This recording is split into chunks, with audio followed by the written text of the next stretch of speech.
Sa isang bayan, may isang mag-asawa na matagal nang nagsama ay hindi pa rin sila biniyayaan ng anak.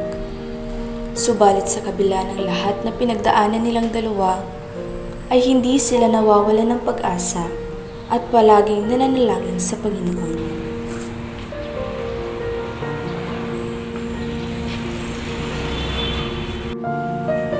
Uy Mars! Di ba yun yung kapitbahay natin, di ba? Oo nga, matagal na ngayon mag-asawa, ngunit hindi pa rin nagkakaanak. Baka may kabit lalaki. Or baka bakla yan. Lalaki din ang gusto pero napilitan lang pumatol sa babae.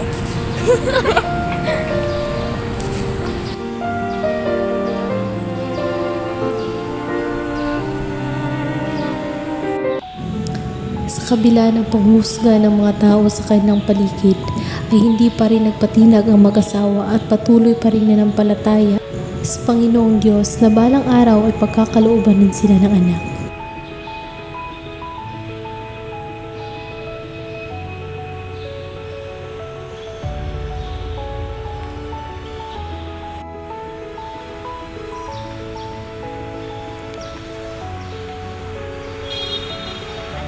Isang araw, habang sila ay nag-aagahan, ay bigla na lamang nagsuka ang kanyang asawa.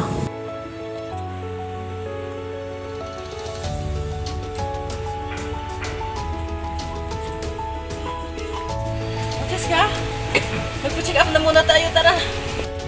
At pagkatapos ay pumunta agad sila sa malapit na center sa kanilang bayan upang magpa-check up.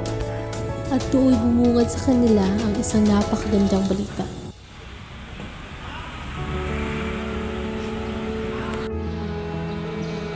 Uy Mars! May anak na pala kayo!